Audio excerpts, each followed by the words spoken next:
Hey everybody, what's up? It's Michael Termini from the Game House, and today I'm joined by Immortals progressive Power of Evil. So unfortunately, you guys are 0-4 in lock-in. So I guess let's just start there. What do you think's gone wrong this tournament? Um, Honestly, I wouldn't say anything specific went really bad. It was kind of just we are still a new team, and I feel like we didn't really mash instantly. It didn't really click yet. So we're still trying to work on our team synergy, trying to work on how we can improve our in-game shot calling slash maybe even drafts if we feel like they may be putting us too far behind in certain situations. So I think for us, the luck in the tournament was kind of what you want to have, which is kind of um, it shows you your weaknesses and it shows you what you want to or like need to improve on. And yeah, we kind of just need to you know take everything that we just learned from these games, and take that for us into the next weeks because if I'm not wrong, I think we have now like 2 3 weeks to prepare for the first game of the LCS. So it's still some time, I think, and we can just try to take everything as I said from these games. So when you're looking to go forward for these next couple weeks, what do you think if there was one thing that you had to like narrow down, like we got to work on our champ pool, we got to work on like our communications, our rotations, our objective timings, like what would that one thing be? I feel like our laning phases are too unstable. I feel like we are falling too far behind. So we need to work on if this is, draft related or if this is people not knowing the matchups well enough or maybe even, having the wrong plan with like the jungler ending up on the wrong side. I think this is something that we need to work on a lot since we are falling really far behind in a lot of games. I feel like just from any phase. So you just played against your old coach Bjergsen. I have to ask because you were talking, you're saying how much you wanted to beat him in the Travis Gafford interview. So going into this game, I gotta know when you locked in the Zilean, how scared were you? I know his Zilean in and out, but no, honestly, I'm still angry that I lost. I think the game was kind of skewed. We just felt like I couldn't really play the game. We were just really far behind overall. We had this one Herald fight where I felt like that was the first interaction of like me and him doing something, and we lost out a little bit. And at this point, I felt like the game was just already so far behind. We were like already down like 3 blades bot lane, and they just went bot, took the turret, and at this point, it's kind of just a snowball with Caitlyn Lux, where they just take turret and turret and turret and turret, Mhm. and we just trying to kind of like have the miracle come back. But yeah, they just played really disciplined, really clean, and we just slowly took us like apart. Well, talking about iconic picks, the Rengar was also used as a counter to the Akali top. So let's start with the Akali top bit of this. Have you guys been practicing this in scrims? Because obviously this is something that's just popped up the last couple days in solo queue. Riot's already hot fixed it a bit. Yeah. So what have you guys been doing to prepare this pick?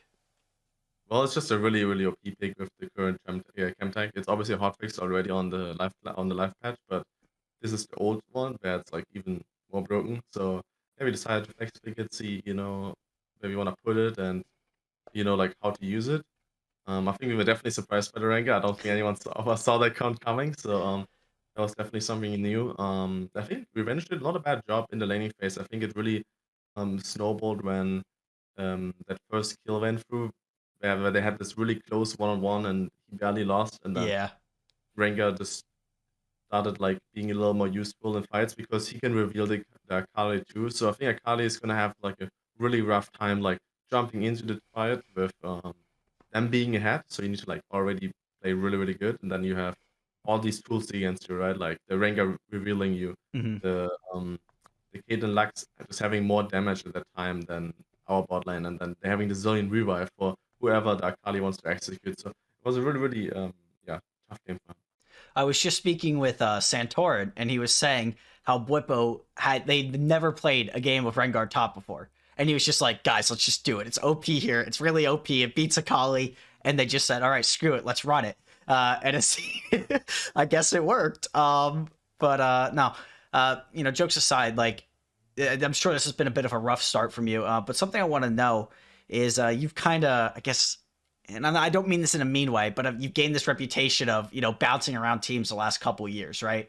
So whether it was FlyQuest, TSM last year, and now Immortals, how has like changing, I guess, 3 teams in 3 seasons, has that affected you, like, I guess mentally, kind of in a way, having to deal with all these new teammates, all these new coaches, all these new styles year after year? Do you think that's made you like better, worse? Like, what do you think?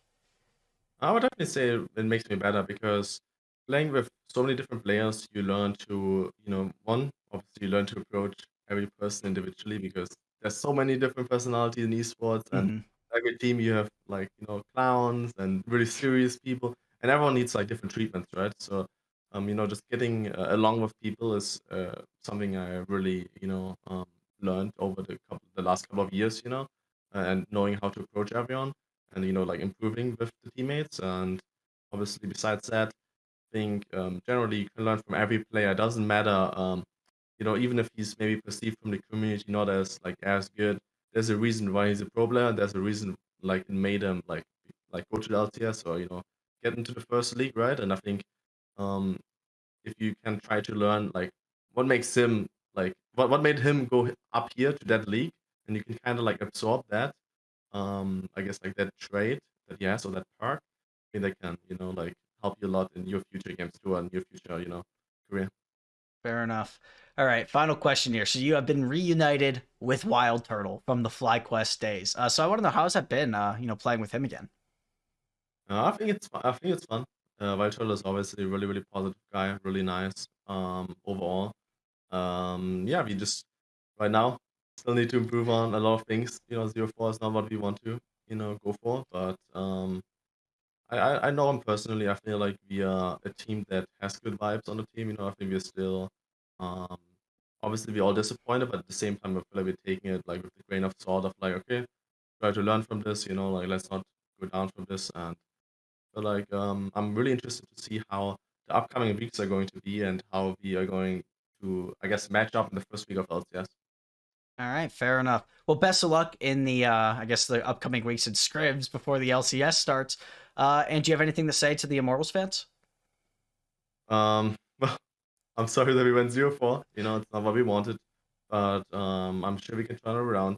I'm gonna give it all, and I'm sure my team will still do too.